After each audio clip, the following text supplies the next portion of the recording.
Our standard model of cosmology, the LCDM model for lambda cold dark matter that we've been discussing, seems to explain much about the universe. There are a few things, we've noted some of them, and I'd like to add, that it does not explain that we think a theory of cosmology should. I'm going to list 5 problems in this clip, and then we'll talk later about what, if anything, science has to say about how they are resolved. The first problem is the horizon problem. We talked about it. The problem is that the universe is isotropic. Well, isn't that good? Yes, that is good. We assumed it. It's the implementation of the cosmological principle. But how did it get that uniform? Remember, when we talked about the radiation era, we noted that at the time of last scattering, the horizon distance, 3 CT, was much, much smaller than the radius at that time of the surface of last scattering from which we are now receiving cosmic microwaves. What this means is that regions on opposite sides of the sky from us, at the time that the photons of the cosmic microwave background we are now seeing were emitted, had not been in causal contact. In fact, they're not yet in causal contact. They had not seen each other. They had not had any way to communicate with each other since the Big Bang. Now, in any system with any thermal or quantum fluctuations or whatever, there will be variations in the mean average energy. And through energy exchange, these will equilibrate. But they can only equilibrate if energy can be exchanged. The regions on opposite sides of the sky, in fact, the total, remember that 1 over root 3 of the horizon distance spans a degree in the sky. So regions more than about 3 degrees apart in the sky certainly had not been in causal contact when the light was emitted. So there was no way for them to have exchanged energy and equilibrated the temperature. So the very uniformity to one part in a few parts in 100,000 of the cosmic microwave background is a problem requiring a solution. There is no way to produce a system that will be homogeneous to within one part in 100,000 without allowing energy exchange. This is the puzzle called the horizon problem, number 1. Second problem goes by the name the flatness problem. What's the flatness problem? Well, you recall that we discovered that the universe is flat to a very good approximation. We did this using the cosmic microwave background, building a triangle whose long side was the 40-some billion light years to the surface of last scattering, and notice that the small angle approximation works. Good. So this tells us that omega 0 is either 1 or very close to 1. If it's exactly 1, the universe is exactly flat. If not, then R0, the measure of the curvature of the universe, is very small. Why is this a problem? Well, it's a problem because we have this interesting property of the Friedmann equations. So here I write the definition of omega, right? Omega is the ratio of rho divided by the critical density. This with an h squared is the critical density. This is the definition of omega.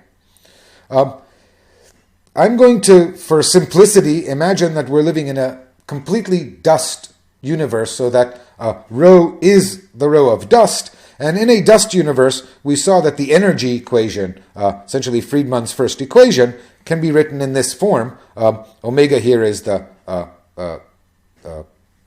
density parameter of the dust, and this is the contribution of curvature. Now, combining these two equations and doing some algebra that's too messy for me to reproduce here, we find that omega and at any given time and the scale factor at any time satisfy this interesting equation over here. So omega and A are related to omega 0 by this equation. Basically, you write this equation at time t with A of t and omega of t. You write the same equation with A of 0, which is 1, and omega 0, and play with them, and you find this equation. What does this tell us? Well, first let's check that it's consistent. Set A to 1. The denominator here is omega 0 minus omega 0, 0 plus 1. You find A is 1. Omega minus 1 is omega 0. Okay, this equation holds at A equals 1, which is t equals 0. As you go into the past, A is very, very small. Now, if omega 0 is exactly 1, then this is 0, omega is 1. Exactly, that means k is exactly 0, and in an exactly flat universe remains flat. But what if omega 0 is off? Remember, we have some errors in our measurement of omega 0. What if omega 0 is 1 to within, say, 1%? Well, then, as you look deep into the past and say A is a billionth, then omega minus 1 is a percent. A billionth is much less of a percent is much less than omega 0, which is almost 1. So the second term in the denominator is negligible. For small a, we can throw it out. And then at very small a, the approximation is that omega minus 1, well, omega is 0 is about 1. Omega minus 1 is approximately a times omega 0 minus 1, which means that if omega 0 is off by a percent from being 1, omega must be off from being 1 by about a billionth of a percent. And as a gets smaller, the precision with which omega needs to be close to 1 increases proportional to a.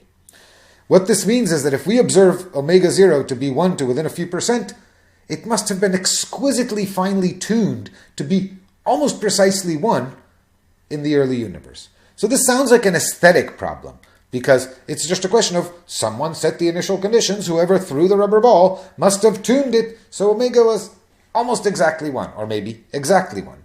But we don't have a physical reason for that to be, for omega to be 1. If we had one, that would be very pleasing to us. So this is our second problem, the flatness problem. Why is the universe so flat? Third problem. Third problem is called the relic problem. We talked about the transition at 10 to the 15 GeV, where there's a symmetry-breaking transition from a grand unified theory to the standard model of particle physics. And as part of the dynamics of that transition, we expect the formation of so-called topological defects. And these would be characterized by the fact that they carry magnetic charge. Magnetic charge is something you might not have heard of.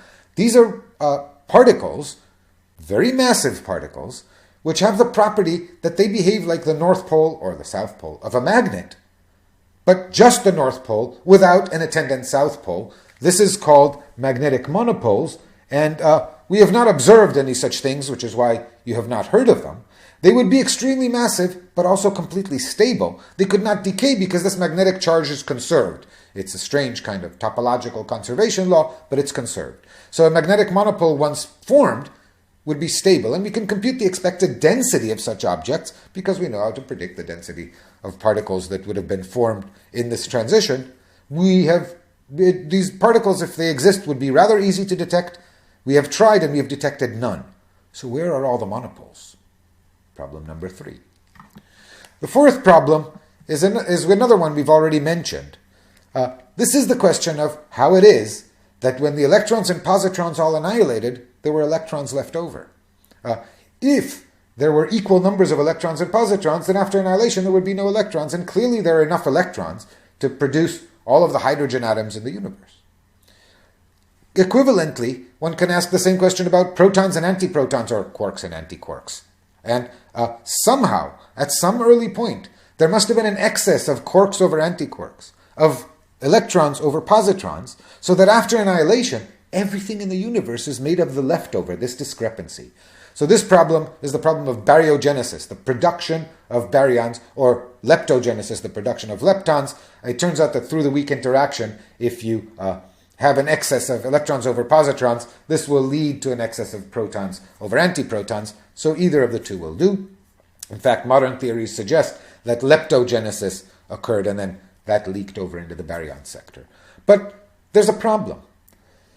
There are two. One is that the laws of physics are almost symmetric to within pretty high accuracy. It was only in the 60s and 70s that we discovered the small violations in the weak interaction of the symmetry under exchange of a particle with an antiparticle. So an electron has exactly, that's not violated, the mass of a positron, and most reactions that involve an electron, if you flip all the particles to their antiparticles, will produce a positron with exactly equal probability, but there's a small violation, a very small violation.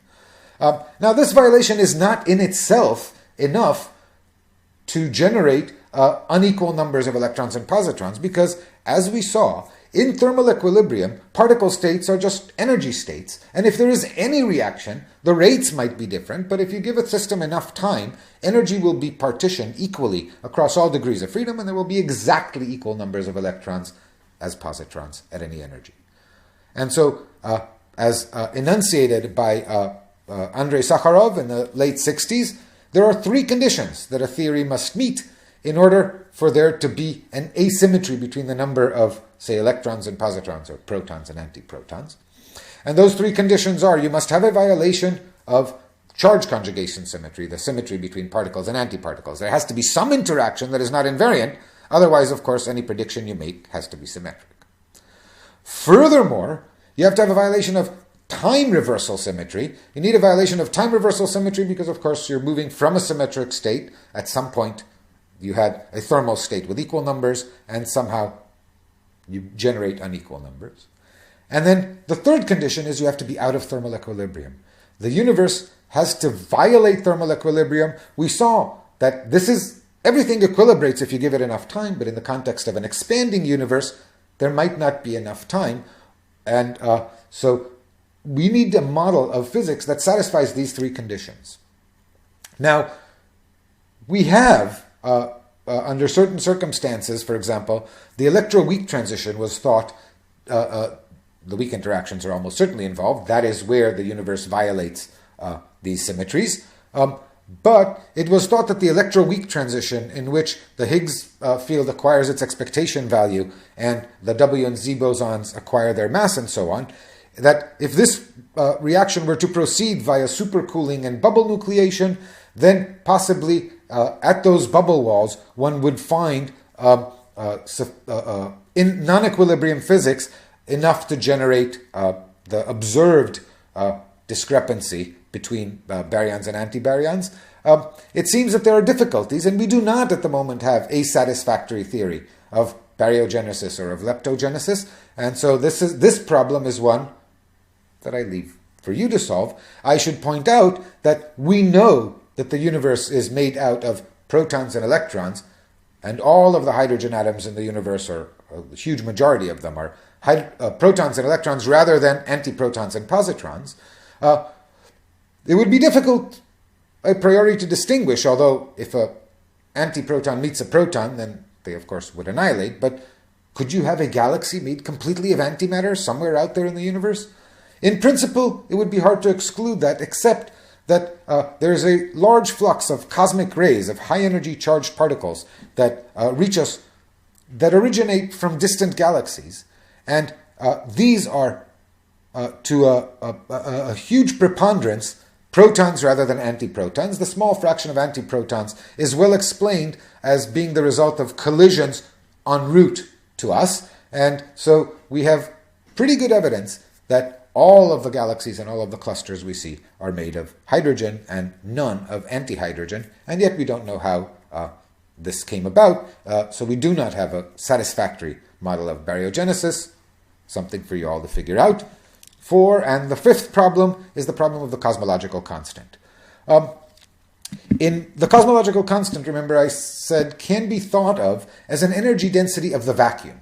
And I gave you an example as to why an energy density of the vacuum would be equivalent to a negative pressure. I suggested that if you took two plates and separated our vacuum in between them from some other vacuum with no vacuum density, energy density, then the system in lowering its energy would try to squeeze those plates together, generating a negative pressure. Now, I didn't invent that great idea. In fact, there is such an effect that is measured in the following way. You take two conducting plates, dangle them in a vacuum. Essentially, one way to and then you find an attractive force between them. Now, one way to understand this is that the quantum fluctuations of the electromagnetic field between the conductors lead to a positive energy density, contribute to a positive energy density. Calculation is slightly outside our range. And not completely a issue of consensus. What is true is that there is an attractive force that's been measured. And the idea is that in the conductors, the electromagnetic fields are zero because they are conductors. And in between them, there are quantum fluctuations. This leads to a positive energy density and therefore the negative pressure that attracts the two plates. You can use this idea that quantum fluctuations are responsible for the energy of the vacuum to make a calculation in the quantum field theories in addition to electromagnetism that describe our universe. And dimensional analysis in these quantum field theories suggests a natural value for the cosmological constant up as usual to multipliers of order 1, and up to coefficients of order 1, you expect naturally that the vacuum energy density will be on the order of, well, the only natural scale, the Planck scale, the energy density, the thing with units of energy density that you make out of Newton's constant, the speed of light, and Planck's constant. This is the expression in terms of m Planck, this is the value, and this is off by about 120 orders of magnitude from the observed value. So, again, you can say that this is just the conditions of our universe, but if we are going to have any natural or theoretical explanation for what lambda is, when I was a graduate student, we all thought lambda was 0, the cosmological term was 0, and theorists were trying to think of theoretical reasons, symmetry considerations that would cause it to be 0. Supersymmetry was a leading candidate of those. Generating a universe in which the parameter is non-zero, in which case these are the natural dimensional analysis, what you need to explain is why the coefficient is such a tiny number. And this dimensionless ratio between the expected value of lambda and the measured value of lambda of 10 to the minus 120 is very hard to generate.